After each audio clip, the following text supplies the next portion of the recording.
Taiwo, thank you so much for joining us for this interview. We're super excited to hear your insights and your knowledge. The first question that we have is, could you briefly talk us through the WASH and WRM activities you have going on right now? Sure, and I'll talk mostly about the WASH activities. So I'm with BHA, and a majority of our WASH activities are implemented through our emergency programming in the eastern part of the Congo. Our implementing partners are in the health and shelter spaces, and they implement a range of WASH activities in health facilities, IDP sites, and in host communities. So this typically looks like the construction of latrines, shower spaces, and hand washing stations. The rehabilitation of these facilities and IDP sites and health facilities, and the installation and repair of water systems. So in addition, there's also the activation of WASH committees and training of community health workers, which are called RICOs here in the Congo. The other piece of our WASH work is seen in our resilience programming through the RIFSAs. So these are the resilience and food security activities that are multi-year activities implemented by partners, NGO partners. RIFSA implementers work in communities to ensure the uptake of WASH behaviors at the household and community levels. Through SBCC, they work with communities to help them achieve open defecation status. They're engaged in the capacity building of community health workers, water management committees, and local water and sanitation authorities. Our RIFSA actors also install water systems tailored to community needs and work with private sector actors to engage them in sanitation marketing. So that's just a brief overview of our WASH programming in BHA here in the Congo. For the DRC, we used to program our WASH funds through the Integrated Health Program, and most of our activities were in health facilities and some of the activities in communities. But we realized that the sustainability of those interventions wasn't really guaranteed, especially because we were doing it through the health activities, and they were not really hiring like the specific WASH expertise to deliver the quality work. So we decided to pull out our WASH fund from the Integrated Health Program and have standalone WASH program where we can make sure that we have the right expertise and we have like the right activities and we can target the beneficiaries more efficiently. So currently we have like 2 programs in 2 regions where our WASH program are focused. We have the Kasai region where we have 1 program that is focusing on autonomous water service provider. So we want to build the capacity of the private service provider so that they can deliver more better services and they can still keep their business running. And that project also has an innovative financing component where we are still thinking of designing a catalytic WASH fund that can provide funding to these water service operators so that they can fund further improvement of the water system. So ideally, that catalytic fund will be housed by a local bank, and we will build the capacity of the water service provider to the point where they are eligible to have like loans from the local bank, and then we'll provide the first loss capital. So that's one of our programs in Kasai region. And then in South Kivu, it's almost the same program, but there we're also working with water service providers and also with the local government, because in Kivu, the local government has a lot of infrastructure and they need the capacity to tender out that infrastructure, to select like who is the operators who is really going to manage that infrastructure. So in North Kivu, we are investing at the same time in infrastructure, but also in building the capacity of the provincial government to manage the infrastructure that they have. So in North Kivu, we have like more infrastructure than we have in the Kasai at the moment.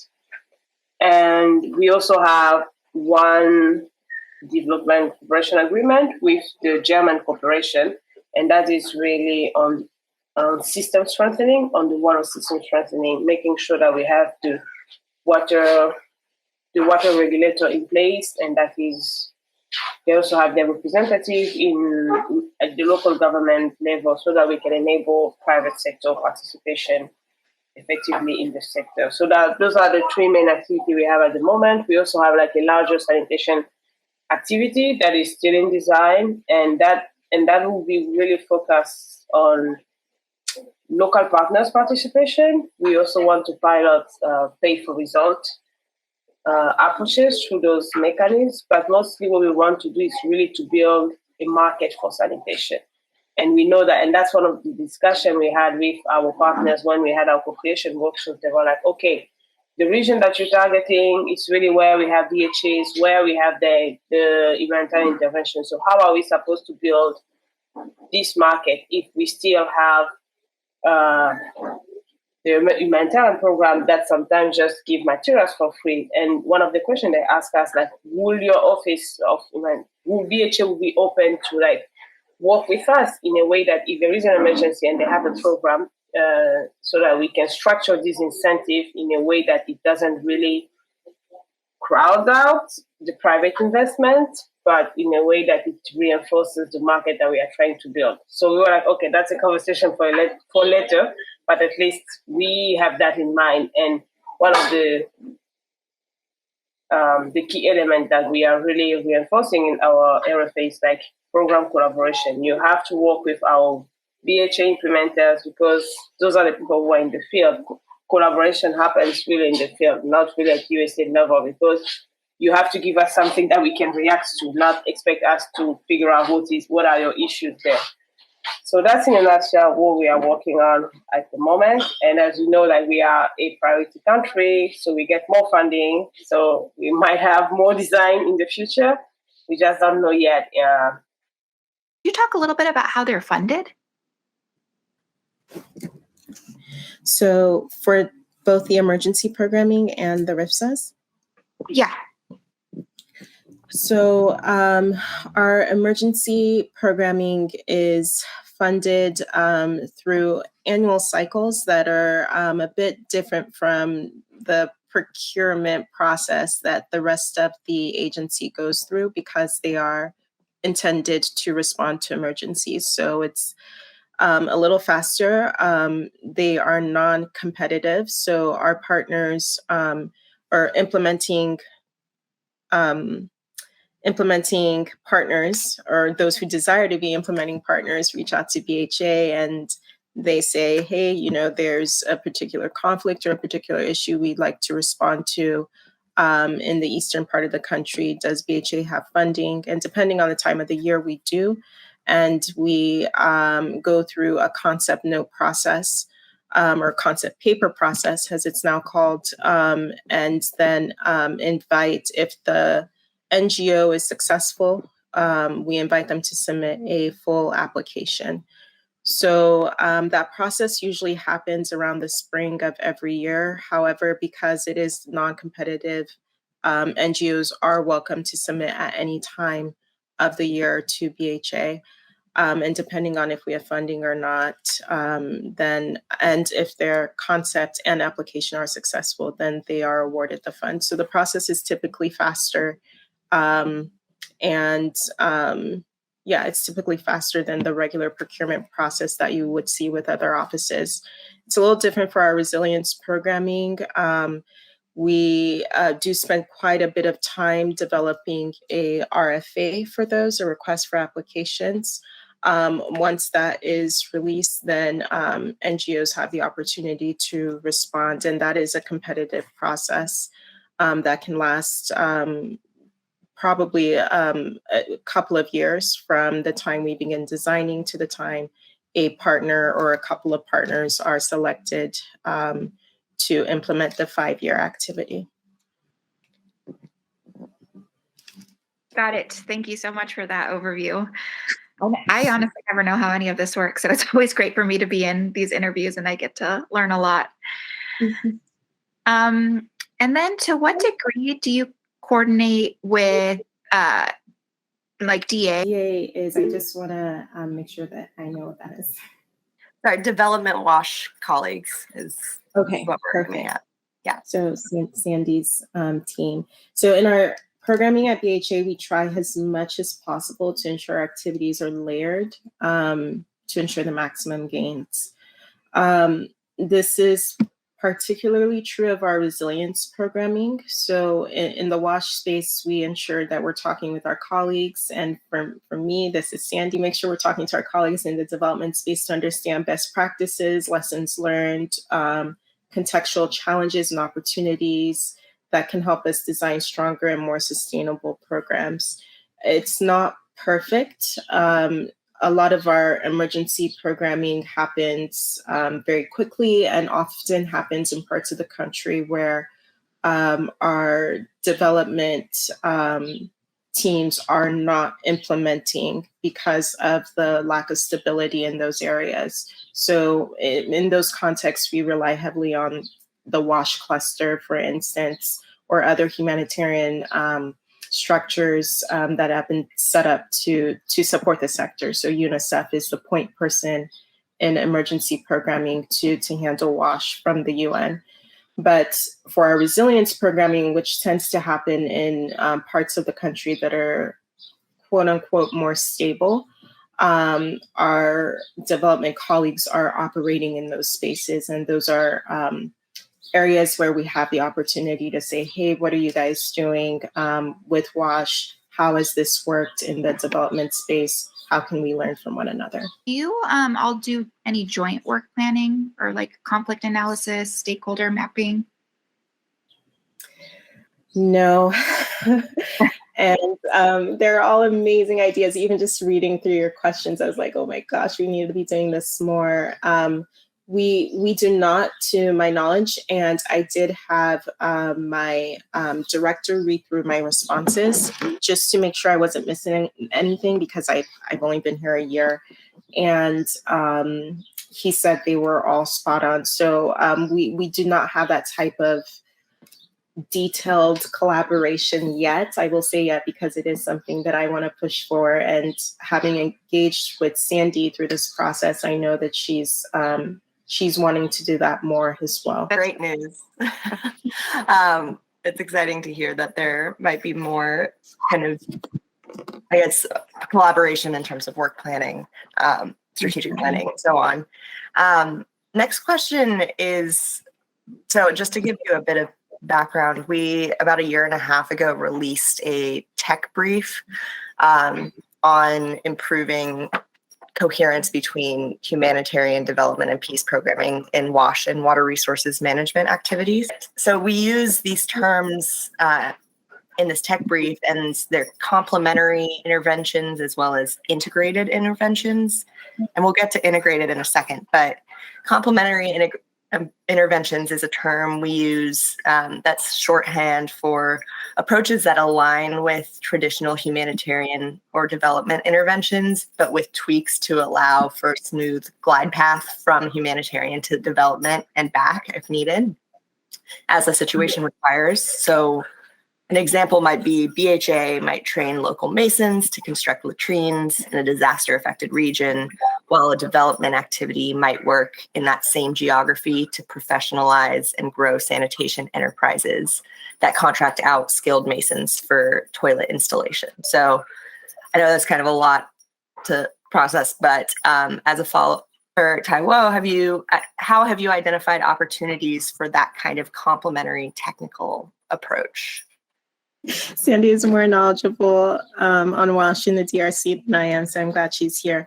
But I will speak again more to the WASH piece than WRM, because we don't do WRM at BHA, and then maybe hand it over to Sandy. This type of complementary intervention can be seen in our emergency programming the most. So in host communities that receive large numbers of IDPs, we scale up WASH access. We scale up access to WASH through the construction of facilities. However, we also ensure that those host communities are able to manage these facilities adequately through committees after the NGO leaves. So depending on the context, a host community may host IDPs for a short period or for years, or have IDPs integrated completely into their spaces. Our WASH actors make it a point to engage them equally, not only to ensure their own needs are met, but also to ensure sustainability. Another example lies with the installation of water systems. So there are communities that periodically receive IDPs when conflict happens in the East. So they're essentially hubs. Usually they tend to be close to the regional capitals. So people flee from like the smaller villages, if you will, to these hubs. So our WASH actors make an effort to ensure that sustainable water systems are in place so that when the population grows, there's a sufficient and reliable water supply to support them. So those are just two examples that I can think of, if that answers your question. It definitely does. Yeah, thank you so much. And Sandy, I wanted to kind of pivot to you to see if you had anything to add about complementary approaches for WASH and water resources management interventions between BHA and then the development side of the house. In DRC, at least at the moment, we don't do WRM. We mostly do like WASH intervention. But there are a lot of complementarity between our program because we work in the same area.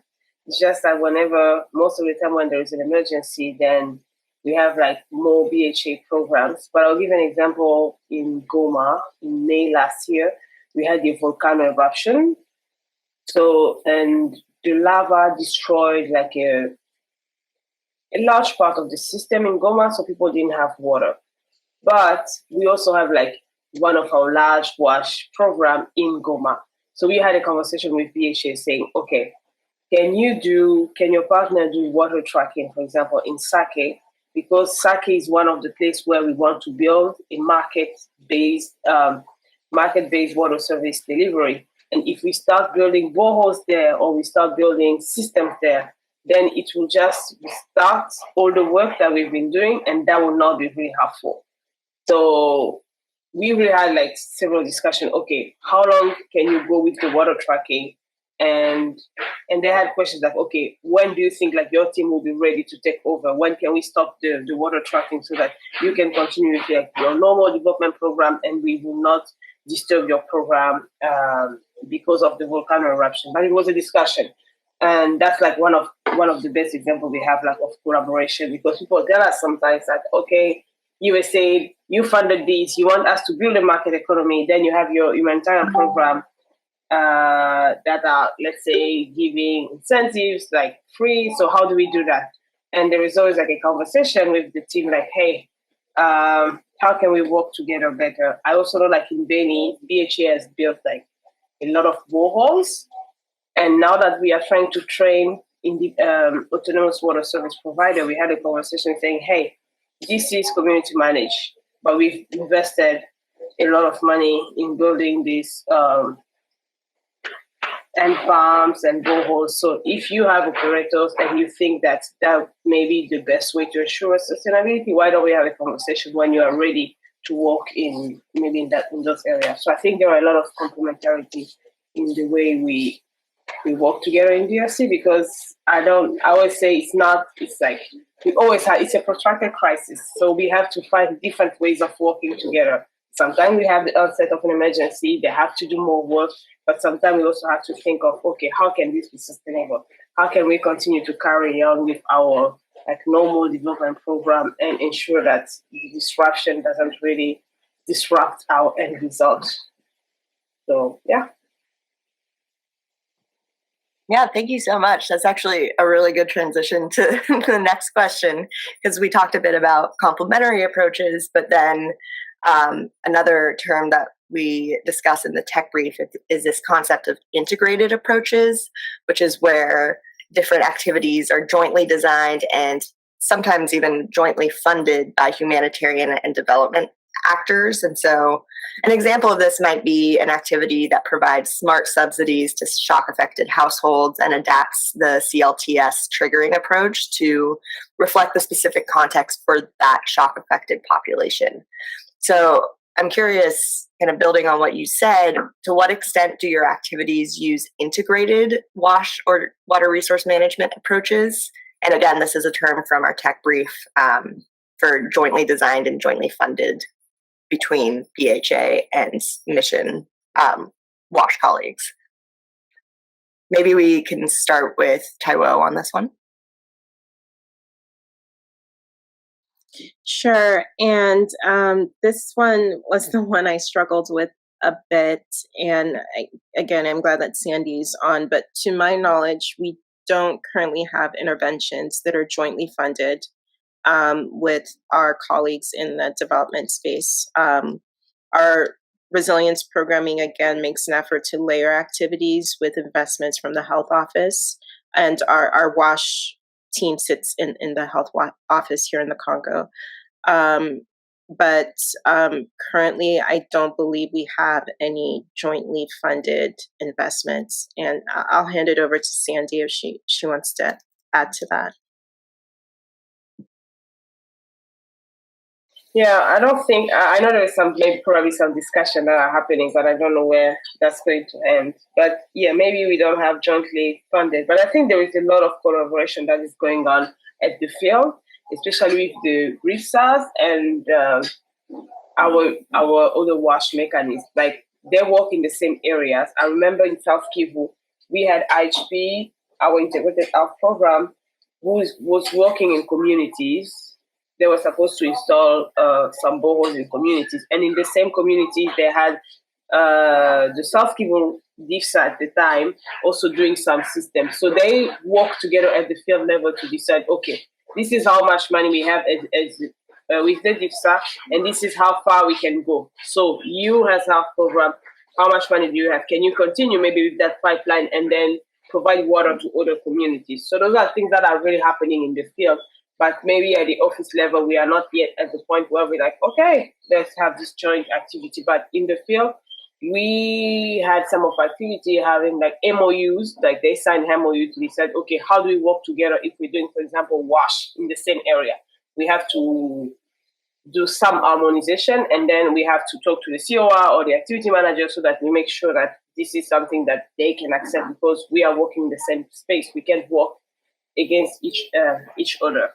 And for new procurement, for example, I know for some of our new procurement in sanitation, one of the things we had a co-creation workshop. We were like, we have our existing DIFSA, they've done a lot of work into sanitation, and we just don't want this work to go to waste. So you have to go and look at the areas where they've worked. What are the lessons learned? What are the type of evidence that they've produced? And that should help you to design the next program. So we're always trying to leverage the existing and really have this conversation at the implementation level. Maybe some days we'll have it at the USAID level, but I would say like our implementing partners on the DIFSA side and on the health office side have done a great job of collaborating to make sure that the intervention they're proposing are really relevant to the context.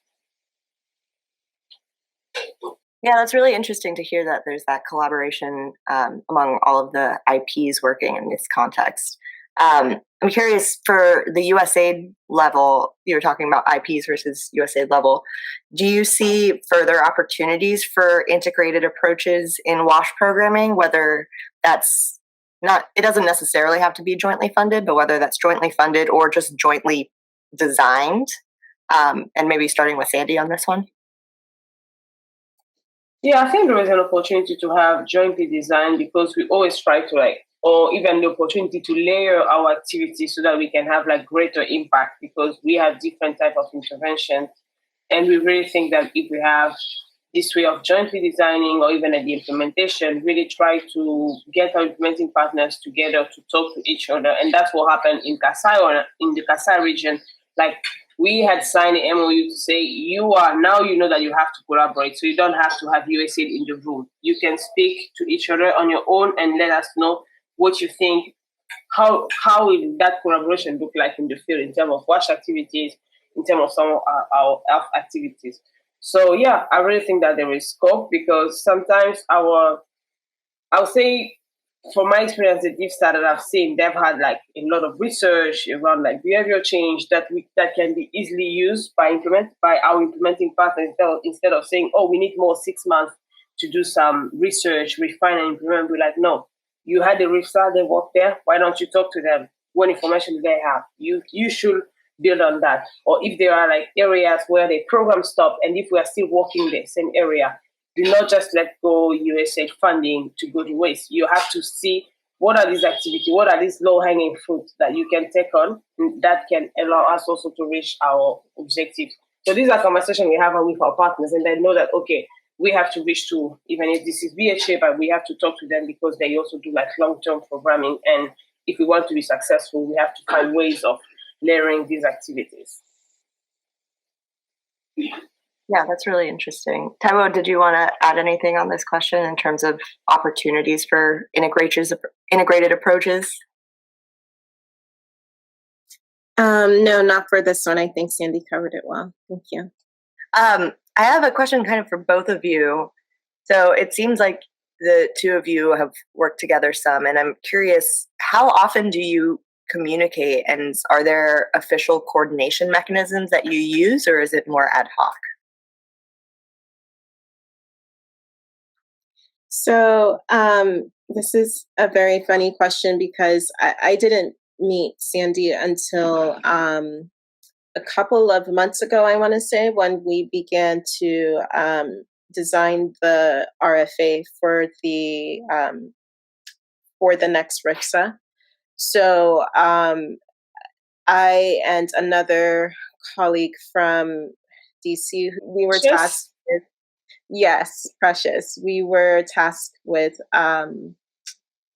doing all the WASH research, essentially, to inform the RFA and inform the field visits that would happen. And I'd reached out to Sandy, I'd reached out to the health team saying, who's your WASH focal point? And they were like, oh, it's Sandy. And we had a couple of calls then, and she was able to share just best practices, what has worked on the development end in regards to water, sanitation, hygiene, what are some of the practices that they're pushing in their office, and things for us to consider as well. And that was incredibly helpful, because it actually informed some of our conversations with stakeholders when we went to the field.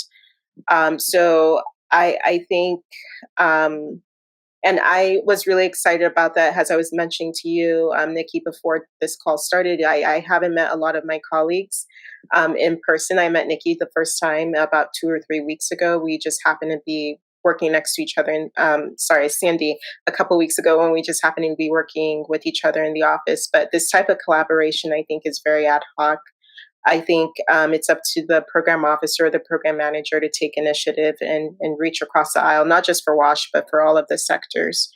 And I think that that's something that we can do better here. Again, I've been here only a year, so I don't know if this has been the standard practice or if there's something more formal in place. But to my knowledge, it doesn't exist. Sandy, do you have anything to add to this question? Yeah, I think we used to have the collaboration, what we used to call the collaboration clusters. So we had a WASH cluster and we had a nutrition cluster. And that's where we also have a food security cluster that we didn't have to attend, but at least in the WASH and nutrition cluster, that's where we used to have like our BHA colleagues, and we will work together, like really in identifying what are our areas of collaboration. And one of the results of that cluster, that's how we ended up like having our implementing partners in the field signing a MOU, that because we wanted to make it formal, we were like, this is not an option. You have to sign this MOU and decide whose responsibility is to do this and that. So that was the result of like the WASH cluster, because at that time it was like, okay, we have this meeting, we have to talk. But I think right now it's like it's more organic, depending on like who's the project manager, like how do you want to make this happen. But and I think we can blame it on COVID, because we've been working from home for the past 2 years. So it's a little bit difficult to get people together. But it's at this point it's like more organic. Oh, we need to talk to these people. we need to understand what are they doing in the area and how can we work better. And that's just like across the mission and across the sector. Sometimes we have to talk to our colleagues from the Economic Growth Office just to understand what it is that they are doing there and how can we leverage the support they are providing. So yeah, things are changing. Maybe we'll have a program office who will decide to bring that era back where we had like formal collaboration cluster with like targets, and it was really like, okay, if we have a design, then we have to collaborate and make sure that that design is really that people are participating, and we make sure that it's really reflective of our discussion. But it's not necessarily happening that way, but it's not that it's not happening, but it's just happening in a different way. Thanks so much. I'll pass it over to Galit for the last question. Nikki, so for the final question, if you guys could share one piece of advice about how to bridge the humanitarian development divide, what would it be? And we can start with Taiwo. I had a response written out for this one, but as we were talking, I think another more important one came to mind. And I think it's just at the mission level, being more intentional about our targeting and the timing of our award making processes. So, I'll give an example of that. So we currently have partners implementing the RIFSA, the 5-year resilience activity I spoke about, and that activity will end next year. I believe there's 1 year left. And so you have all of these people who have benefited from this activity and hopefully are more resilient, but may still need an additional leg up, may still need additional support, which is where our development programming would ideally come in. And so essentially, with the RIFSA, what you may have done is gotten a community access to water. You may have gotten them training. You may have provided a water point where there was no water point. You may have stirred up the interest for sanitation. But then what a development activity would do would be to get them to that next level of sanitation or help them devise ways that they can manage a water point that's been installed that humanitarian activity necessarily probably won't have the time to do that. So I think that, but if you don't have another activity moving into this area, then you have a community who has a higher risk of going back to where they started from. So I think that being more, this is a very, I don't know, in a perfect world dream, but it would be great if we could have our activities layer a bit more, not necessarily happening at the same time, but staggering so that communities are holding on to those gains from the humanitarian investments through development programming, if that makes sense. I hope it does. I almost lost my mute button. No, that makes a lot of sense. Thank you so much. And we can pass it over to Sandy. When I look at the DRC sometimes, I don't even see how, if there is even a different way to bridge that humanitarian and development program. I would say that if we have beside resilience, I would say beside resilience programming, I don't think we have a different way to really bridge that. And because the case of DRC is really, if it's not natural shocks, then you have this like protective crisis that I think that us from the development side has forced us to look at things differently. And it has also forced us to step into like, okay, what if there's an emergency? What can we do? And then how can we revert back to our traditional programming? So I think the one key that comes in mind is like resilience. But how do we build those like water resilience system, or how does the system that we're building, how will we enable this community or these operators to be really resilient so they can absorb the shock? And that's also, and I think that's why I joined Taiwo in saying, in the area where we work together and where we know that if it's not like a health emergency, anything else can happen. But usually it's most in those areas and that are targeted by our CDCS. We have to be intentional about the way we work together and decide, okay, if we really want to sustain change here, what are the activities that we can have with our resilience activities, or if there is any humanitarian activities, what can we have exactly here? Because I always feel like even our humanitarian activities are really implemented outside the realms of traditional humanitarian programming, and that will make the DRC sometimes more special, but we really have to be intentional in the way we design our program. We have to have this conversation. How do we work in that region? What will a humanitarian program look like? Or what will the resilience program look like? Or what will the development/resilience program look like? And that's a conversation that I think the Health Office leadership and the BHA leadership is starting right now as they are looking at our health program. But I know it will come down to WASH, like how do we work together to deliver like long-lasting intervention rather than each of us working maybe, because sometimes we hope to have the connection and then we don't have the connection. That's where the intentionality is really needed to say, this is what we're going to do, this is where we are going to stop, and we will allow other people to come in and then to continue this intervention. And the people, if it's health or another development partner, really has to be willing to take on the existing or to inform the emergency response so that it makes life easier when we want to continue the development program. Thank you so much both for all of your in-depth answers. This has been super insightful and really cool for me, and I know Nikki too, to listen to.